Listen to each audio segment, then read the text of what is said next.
Welcome to the B2B Breakthrough Podcast. I'm your host, Sierra Cristo. How do you balance the negotiation tactics or differentiate between negotiation tactics when you're dealing with a factory or a trading company, for that matter, online via Alibaba.com versus being with them in person? How does that conversation change, and what should you be more attuned to in each scenario?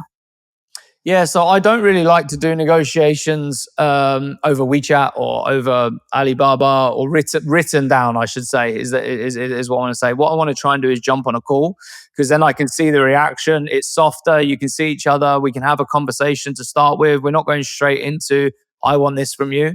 And I always give before I take, like, look, here's where we're at so far. I'm appreciative of this, the relationship, how you've supported us. These things are good. We're growing fast. The biggest challenge is potentially cash flow or quality or price or whatever it might be that you're negotiating. I want to give you a bigger order.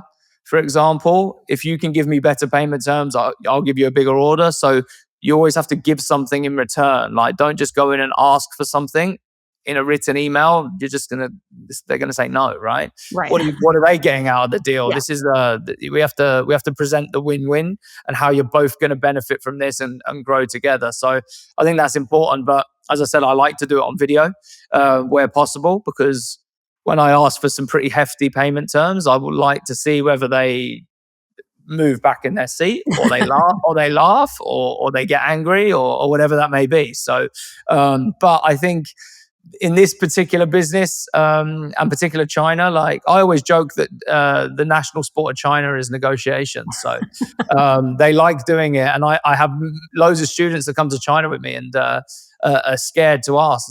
Don't be scared to ask. They can only say no, right? And I feel like they're disappointed when you don't ask. Yeah, that's a great point. Take the time, invest in the conversation, and be present with your counterparts. Yeah, totally. Don't get me wrong. I've written emails before, and they're like, "Yeah, no problem, that's fine." Sure. So it can happen, but depends on what you're asking for, I bet. It depends on how important you are to them and how much they value the relationship. But typically, I like a presentation to show where things have come so far and why they should trust you to sell as many units as you're telling them that you're going to sell. And then what your ask is, like, if I can sell these units, as long as you can give me these terms. Do you have any anecdotes of a really successful negotiation, either that you led or that one of your clients or students embarked upon? How can you share with us an example of what worked really well? The biggest ones for me have just been like, and I learned this a long time ago, 10 years ago when I first started this out, and trying to get these payment terms is always important to me, because when I started, I had no money. And I just moved from Spain to the UK. I had no credit history. So it's very difficult for me to get any loans or anything like that.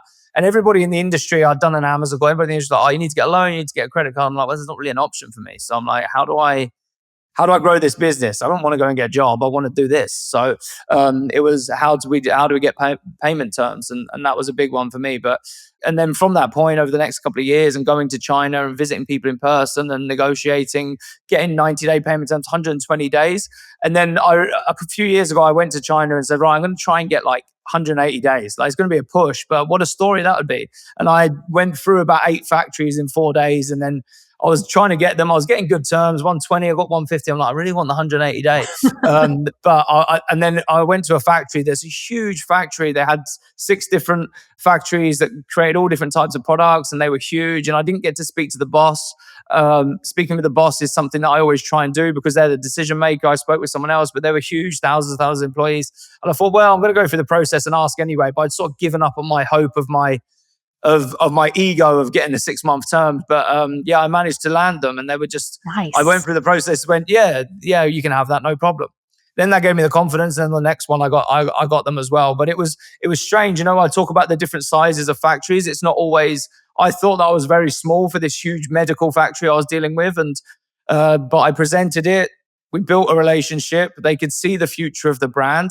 They liked my experience in being able to sell, and they took a gamble on a smaller company because they will get the benefits in the future, and gave us the 180-day payment terms. And then the next factory I went to, much smaller, 100 employees and much smaller office. And I thought, they're not going to have the cash flow to support me, but they did. we've managed to expedite the growth of our businesses by essentially selling the product twice before we have to pay for it. So you can imagine how impactful that's been for those two businesses that we've grown very fast. Wow, that's huge. I love that tale of, it's kind of a David and Goliath tale, just, taking on the big factory, getting that 180 goal. That's incredible.